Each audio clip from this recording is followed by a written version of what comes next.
Hi hello வணக்கம். இது உங்கள் சிவி ஜோன் காலை வணக்கம். ஸோ இன்றைக்கி பார்த்தீங்கன்னா தரமான சூப்பரான விஜய் சேதுபதி அவர்களுடைய எபிசோடுக்காக காத்துட்ருப்பீங்க.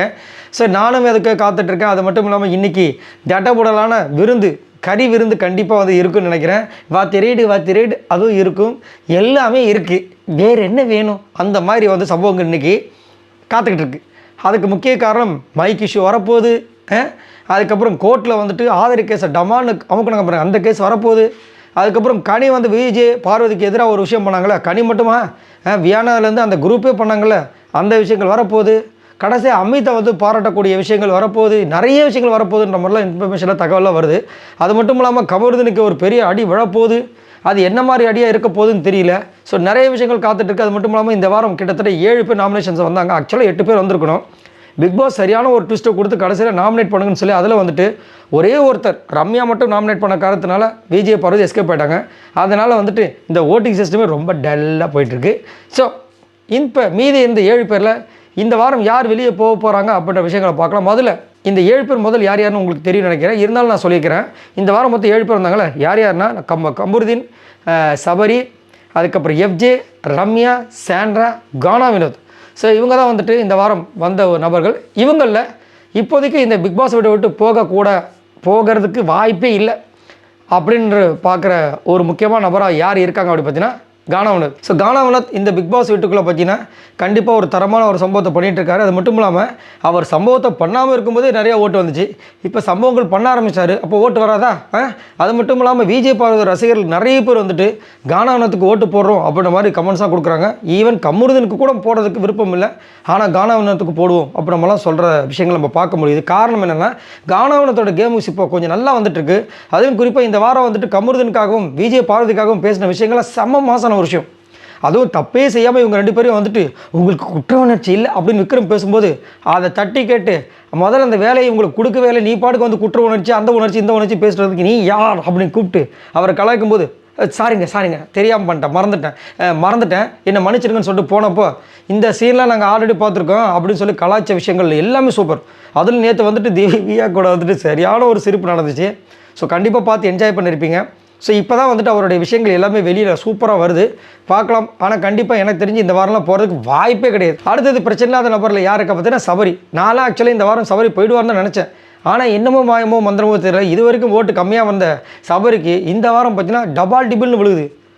இன்னும் இது ஒன்றுமே புரியலையப்பா, எப்படி இவ்வளோ ஓட்டு வரதுக்கு வாய்ப்பே இல்லையே அப்படின்ற மாதிரி தான் இருந்துச்சு. ஏன்னா அவருடைய விஷயங்கள் இது வரைக்கும் பார்க்கும்போது கண்டிப்பாக இவர் தான் இந்த வாரம் போயிடுவான்னு தான் நினச்சேன். ஆனால் இவ்வளோ ஓட்டு வரதுக்கு ஏதாவது ஒரு விஷயங்கள் செஞ்சுருக்கணும். போன வாரம் எதாவது செஞ்சாரான்னு சொல்லிட்டு யோசிச்சு பார்த்தா ஒன்றுமே இல்லை. சரி, அதுக்கு முந்தின வாரம் ஒன்றுமே இல்லை. அப்புறம் என்னங்க ஏன் ஓட்டு வந்துச்சு? சரி, இந்த வாரம் வந்துட்டு இந்த கோட்டாஸ் கொடுத்தோடனே நான் நினச்சது ஒரே ஒரு விஷயந்தான், சபரி தான் இப்போ அடித்து தூக்க போகிறேன்னு. கடைசியில் பார்த்தா அவர் நம்மளை அடித்து தூக்கிட்டாரு. என்ன பேர் நம்புறீங்களா அப்படின்னு. ஒரு முக்கியமான ஒரு கேஸ் லாஸ்ட்டாக அந்த மைக்கு கமருதனுக்கும் விஜய் பார்வதிக்கும் நடந்த அந்த விஷயத்தில் வந்து அவங்களுக்கு ஆப்போசிட்டாக நிற்கிறாரு. ஃபன்னாக எடுத்துகிட்டு போகிறான், இல்லை கொஞ்சம் சீரியஸாக நல்லா பண்ணலாம். ஒன்றுமே இல்லாமல் மொக்கையாக ஒரு கொஸ்டின் கேட்குறாரு. அப்போது பிக் பாஸ் வந்து இந்த தண்டனையை கொடுத்து இந்த மொத்த வீட்டை பழி வாங்கணுன்ற நோக்கத்தில் தான் நீங்கள் இந்த தப்பு பண்ணிங்களான்னு கேட்குறாரு. முதல்ல ஒரு பிக் பாஸ் இந்த பனிஷ்மெண்ட் கொடுப்பாருன்ற விஷயங்களே அவங்களுக்கு தெரியாது. அப்போ எப்படி இதெல்லாம் நோக்கம்? ஏங்க இப்படி பண்ணுறீங்க, அக்கப்போர் பண்ணுறீங்களே நம்ம இருந்துச்சு. ஆனாலும் இப்போதைக்கு ஓட்டின் அடிப்படையில் பார்த்தீங்கன்னா கண்டிப்பாக சபரி போக வாய்ப்பே கிடையாது. அடுத்தது பிரச்சனை இல்லாத நபர் பார்த்தீங்கன்னா கண்டிப்பாக கமருதீன் இருக்காரு. அவருக்கு ஓட்ஸ் கண்டிப்பாக இருக்குது. ஆனாலும் அங்கங்கே பார்த்தீங்கன்னா நிறைய பேர் வந்து இந்த பண்ணுவாங்கள்ல ஒரு சில விஷயங்கள். இப்போ விஜய் பார்வதி இல்லாத காரணத்தினால எல்லாருக்கும் இப்போ கையெல்லாம் பரபரன்னு இருக்குது. ஐயோ யாரையாவது போடணுமே, இன்னைக்கு இவர் எவிக்டன்னு போட்டாங்கன்னுட்டு நேற்றுல முந்தானே தோறத்தை போட்டிருக்காரு. கமருதீன் எவிக்டன். ஆனால் பாவீங்களா, ஏதோ வெள்ளிக்கிழமை நைட் போட்டால் கூட ஏதோ யோசிச்சு ஏதோ பண்ணுறாங்கன்னு பண்ணலாம். 3 நாளைக்கு முன்னாடி போட்டால் இதெல்லாம் மனசாட்சி வேணாமான்ற மாதிரி இருந்துச்சு. ஸோ கமருதீனுக்கு கண்டிப்பாக ஓட்டு இருக்குது. அது மட்டும் இல்லாமல் ரெட் கார்டு கொடுக்க போகிறாங்கன்னு சொல்லிட்டு ஒரு சில விஷயங்கள்லாம் பண்ணிட்டு இருக்காங்க.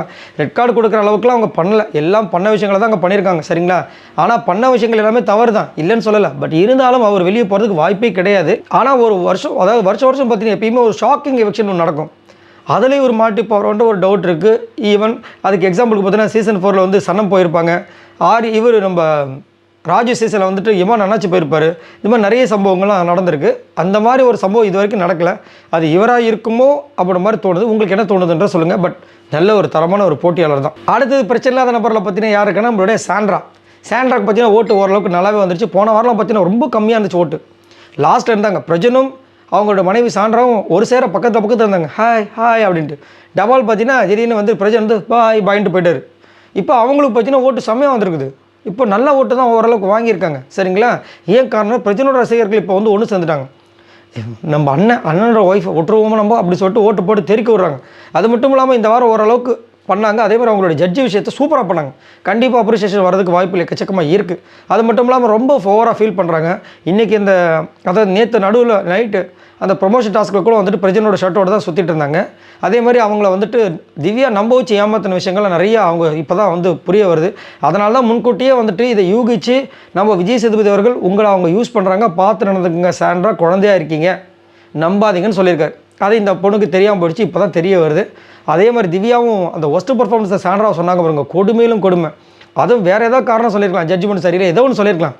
அதை விட்டுட்டு அவங்க எப்பயுமே ஃப்ரெஷ்ஷாக இருப்பாங்களாம், எஃபெக்டிவாக இருப்பாங்களாம். இந்த வாட்டி வந்துட்டு ரொம்ப வீக்காக இருக்காங்களாம். என்ன காரணம் அவங்களுக்கு தெரியல, அதனால் ஒஸ்ட்டு பர்ஃபார்மன்ஸ். என்ன காரணம் உனக்கு தெரியாதுமா? உங்கள் அண்ணன் ப்ரெசென்ட் போனதானமா அது காரணம், உனக்கு தெரியாதாம்மா? தெரியாது. அப்போ ஓகே அப்படின்ற மாதிரி இருந்துச்சு. அடுத்தது பிரச்சனை இல்லாத மாதிரில் யார் தெரியுமா இருக்கா? எஃப்ஜே. ஆனால் என்னை கேட்டிங்கன்னா எஃப்ஜேலேருந்து அடுத்தபடியாக இருக்க எல்லாருமே பிரச்சனை தான். இவரெல்லாம் வந்து எப்போ போவார்னு நிறைய பேர் வந்துட்டு பட்டாசை கையில் வச்சுட்டு சுற்றிட்டு இருக்காங்க ஒரு 3 வாரமாக.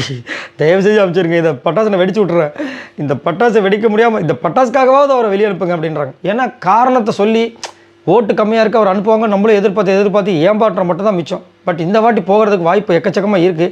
இந்த சான்ஸை மிஸ் பண்ணிட்டாங்கன்னா கண்டிப்பாக அடுத்த வாரம் ஃப்ரீ டாஸ்க் இருக்கும், அதுக்கு அடுத்த வாரம் டிக்கெட்டு ஃபினாலே இருக்கும், இல்லை அடுத்த வாரமே டிக்கெட்டு ஃபினாலும் வந்தாலும் ஆச்சரியப்படுறதுக்குல அதில் கண்டிப்பாக அடித்து தூக்கிடுவார். ஏன்னா அதில் வந்து சிங்கிள் கேமு அப்படி ரொம்ப அடித்து தூக்கிட்டு ஸ்ட்ரெயிட்டாக வந்துட்டு டாப் 5 வந்து உட்காந்துறாரு. ஒன்றுமே பண்ண முடியாது, அசைக்க முடியாது. இருந்தாலும் இன்றைக்கி எஃப்ஜேக்கு வந்துட்டு கண்டிப்பாக வந்து ஒரு பெரிய வார்னிங் கொடுக்கணும் விஜய் சேதுபதி அவர்கள். குறிப்பாக விஜய் பார்வதி பக்கம் போகாதீங்க, குறிப்பாக அவங்களோட ஃபேமிலி பற்றி அவங்களோட பர்சனல் பற்றி எதுவுமே பேசக்கூடாது, அதுக்கு உரிமை கிடையாது அப்படின்னு சொன்னாரா நல்லா இருக்கும். அடுத்தது ரொம்ப பிரச்சனையாக இருக்கிற நபர் பார்த்தீங்கன்னா வியானா. கண்டிப்பாக ரொம்ப பெரிய டேஞ்சர் சொல்லியிருக்காங்க. ஏன்னா இவங்கக்கிட்ட ஒரு கேமும் கிடையாது.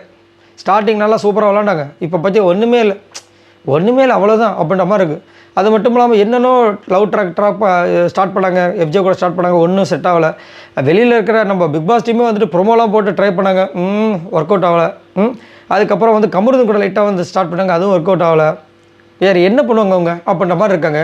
பட் அவங்க பண்ண வேண்டிய விஷயத்தை கரெக்டாக பண்ணிங்கன்னா சூப்பராக இருக்கும். ஆனால் நேற்று ஜட்ஜாக அவங்கள போட்டதுக்கு எல்லோரும் தலைமையில் அடிச்சுக்கிட்டாங்க, அந்த அளவுக்கு ஒரு மோசமாக பண்ணாங்க. ஈவன் அதை வந்து கானாவனத்தை பிக் பாஸ் கூப்பிட்டு கலாய்க்கிறார். ஜட்ஜி எங்கள் ஜட்ஜாக இல்லாமல் வந்துட்டு அப்படியே அவங்களோட கேரக்டர் விட்டு வெளியே போகிறீங்கன்ற மாதிரி கேட்டார். அதுக்கு முக்கிய காரணம் இந்த வியானா தான். அதை வந்து வச்சு செஞ்சதுக்கப்புறமா வியானா அந்த தப்பெல்லாம் பண்ணலை. பட் இருந்தாலும் ரொம்ப ஓவர் ஆட்டிடியூட் காமிச்சாங்க. இருந்தாலும் இன்றைக்கி டட்டா பாய்பா சொல்கிறதுக்கு ரெடியாக இருக்காங்க. அடுத்தது பிரச்சனை, ரொம்ப பிரச்சனை, கண்டிப்பாக இன்றைக்கி வெளியே போயிடுவாங்க அப்படின்னு பார்க்குறது ரம்யா இருக்காங்க. கண்டிப்பாக இவங்க டேம் ஷூர் போயிடுவாங்க. ஏன்னா ரொம்ப நாளாக வந்து இவங்களை வச்சுருந்தாங்க. போன வாரம் வேறு இவங்க ஒரு பிரச்சனை வேறு பண்ணிட்டாங்க. விஜய் சேதுபதி அவர்கள் முன்னாடியே நான் கிளம்புறேன் சார், என்னது நான் கிளம்புறேன் சார், அப்படியா சரி கிளம்புங்கம்மா பாய்மா அப்படின்ட்டு போயிட்டார். அதுக்கப்புறமா என்ன யோசிச்சாங்க சார், ஐயோ ஒரு வாரம் தான் நல்ல காசு நல்ல அமௌண்ட் தேருமே அப்படின்னு சொல்லிட்டு கேமரா போய் என்னை மன்னிச்சிருங்க, நான் விஜய் சேதுபதி ஐயாக்கிட்டே மன்னிப்பு கிடைக்கிறேன்ற மாதிரி சொன்னாங்க. அதை தான் வந்து விஜய் பார்வதி இன்றைக்கி வந்து சொன்னாங்க ஒஸ்ட்டு பர்ஃபார்மன்ஸில். இப்போ டோரெல்லாம் ஓப்பன் பண்ண பிரச்சனைலாம் வந்துச்சு, நீங்கள் ஃபயராக பண்ணுவீங்க பார்த்தா ஃபயராக பண்ணாமல் ஒன்றுமே பண்ணலையம்மா. அதனால தான் உங்களை வந்து நான் இதுக்கு ஒஸ்ட்டு பர்ஃபார்மன்ஸுக்கு சொல்கிறேன்னா அதை தாங்க முடியல அவங்களால். என்னையை பர்சனலாக சொல்லி ஹர்ட் பண்ணாதீங்கன்றாங்க. ஹர்ட் பண்ணுறோமா? இப்போ நேற்று வந்துட்டு விஜய் பார்வதிக்கு ஆப்போசிட்டில் வந்து கூண்டில் வந்து நின்னீங்களே, அப்போ ஹர்ட்டாக தெரியலையா? அது என்னோடய கடமை. இது வந்துட்டு பண்ணுறாங்க, ஒன்றும் சொல்கிறதுக்கு இல்லை. ஸோ இன்றைக்கி கண்டிப்பாக ரம்யா போயிடுவாங்க, சரிங்களா? ஸோ அதுக்கப்புறம் யார் போக போகிறாங்கன்னா ஒரு பெரிய ட்விஸ்ட்டாக இருக்குது. பார்க்கலாம் என்ன நடக்குது. நீங்கள் உங்களோட கருத்துக்களை சொல்லுங்கள். இன்றைக்கி யார் வெளியேறுவாங்க அப்படின்னு நீங்கள் நினைக்கிறீங்கன்றதை மறக்காம கீழே கமெண்ட்ஸ் பண்ணுங்கள். எஃப்ஜே போவாரா போக மாட்டாரா மறக்காம கமெண்ட்ஸ் பண்ணுங்கள். பாய் நண்பர்களே.